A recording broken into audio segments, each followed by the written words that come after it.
부경법 부정경쟁방지법 위반 시에는 시대가 변화할수록 소비자들의 만족도를 높여줄 수 있는 다양한 상품들이 출시되고 있습니다. 빠르게 변화하는 소비자의 니즈를 충족시키려는 영업시장의 경쟁이 상당히 치열한데요. 하지만 실제로 이들의 경쟁을 자세히 들여다보면 새로운 제품 출시에 대한 경쟁보다는 이미 출시된 제품을 비슷하게 따라하는 경우가 훨씬 많은데요. 독창성을 가지면서도 소비자들의 높은 만족도를 끌어낼 수 있는 제품은 짧은 기간 안에 만들기가 어렵습니다. 그렇기에 한 번 인기 상품이 출시되면 이를 카피한 제품들이 우후죽순으로 쏟아지는데요. 이처럼 타인의 노력으로 만들어진 제품을 악랄하게 빼앗으려는 이들 사이의 경쟁이 훨씬 뜨거운 것이 현실입니다. 누군가는 오랜 시간 연구하고 막대한 비용을 투자하며 만들어냈지만 다른 사람이 이러한 기술을 따라하여 비슷한 제품을 출시한다면 금전적으로 상당한 피해가 발생할 수 있습니다. 특히 해당 제품이 인기가 많은 경우에는 막대한 금전적인 타격을 입게 되는데요. 심하면 폐업으로까지 이어지는 경우도 많기에 결코 가볍게 볼 수 있는 사안이 아닌데요.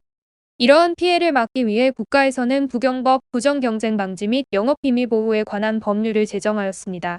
부경법 위반 행위는 형사사건으로 이어질 수 있는 사안인 만큼 자세한 내용을 확인하고 사전에 이에 연루되지 않도록 주의하시는 것이 현명합니다. 부경법 위반 혐의를 받게 되었다면 최대한 빨리 전문 변호사의 도움을 받으셔야 합니다. 부경법을 통해서는 앞서 언급했던 부정경쟁방지뿐만 아니라 영업비밀을 유출하는 자들에 대하여도 처벌이 내려지고 있습니다. 여기서 영업비밀이란 경쟁시장에서 독립적으로 경제적 가치를 지닌 기업이 가지고 있는 고유한 정보를 의미합니다. 단순히 다른 업체 또는 기업의 비법을 따라했다고 해서 부경법 위반 행위라고 보지는 않습니다. 기업 또는 업체로부터 몰래 빼돌린 영업비밀이 독보적인 특성이 있다고 판단될 때만 부경법을 위반하였다고 인정될 수 있습니다. 영업비밀이나 핵심 기술을 빼앗긴 경우 많은 분이 저작권 소송을 먼저 떠올리시는데요.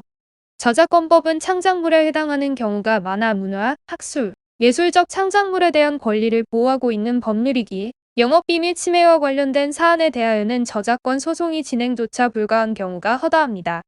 부정경쟁 또는 영업비밀을 빼돌리는 일이 발생하였다면 부경법 위반으로 소송이 가능합니다.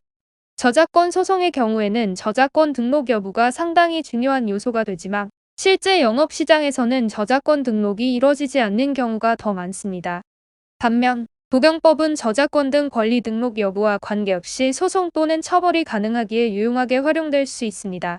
부경법에서 말하는 영업비밀은 넓은 의미를 포함하고 있기에 타인으로부터 위와 같은 행위로 경제적 이익을 침해당하였다면 전문 변호사에게 부경법 위반으로 처벌 또는 손해배상을 요구할 수 있는 사안인지 법리적 검토를 받아보시길 바랍니다. 부정경쟁방지법을 위반한 경우에는 부경법에 따라 10년 이하의 징역이나 5억 원 이하의 벌금형에 처할 수 있습니다. 부정경쟁 행위를 통해 얻게 된 이익이 5억 원을 초과한다면 이익금의 2에서 10배 사이에 해당하는 벌금형도 선고될 수 있습니다. 만약 타업체의 영업비밀을 외국으로 유출하거나 외국에서 사용될 것을 알고도 유출과 관련된 불법 행위를 저지른다면 15년 이하의 징역 또는 15억 원 이하의 벌금형이 내려질 수도 있습니다. 부경법 공소시효도 정확히 알고 대응하시는 것이 중요한데요.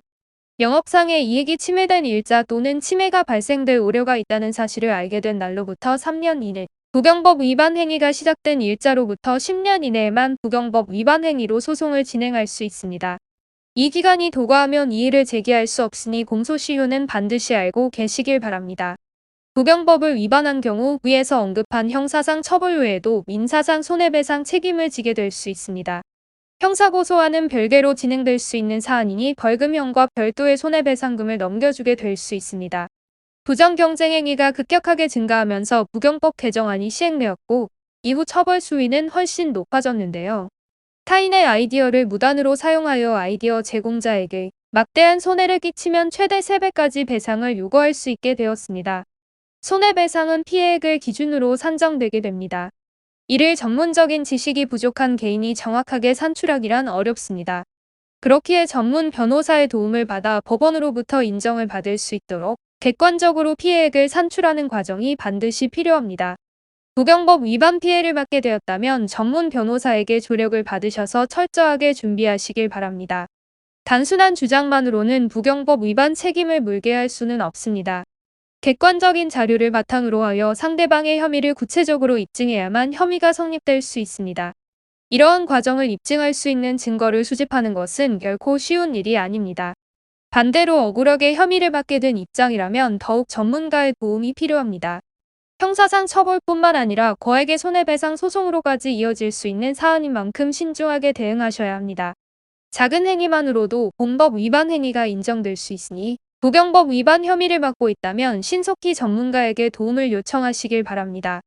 금전적 이해관계를 둘러싸고 가해자와 피해자가 첨예하게 대립하는 사안인 만큼 관련 사건 경험을 다수 보유한 전문 변호사의 도움을 받아 문제를 해결하시길 바랍니다. 법률사무소 AL에서는 부경법 위반 관련 문제로 고민하고 계신 분들을 위하여 무료 법률 상담을 도와드리고 있습니다. AL에서 제공하는 무료 법률 상담 서비스는 카카오톡 채널을 통해 진행되며 24시간 언제라도 전문 변호사로부터 응답을 받아보실 수 있습니다. 도움이 필요하시다면 연락하셔서 자신의 상황에 알맞은 최선의 솔루션을 받아보시길 바랍니다.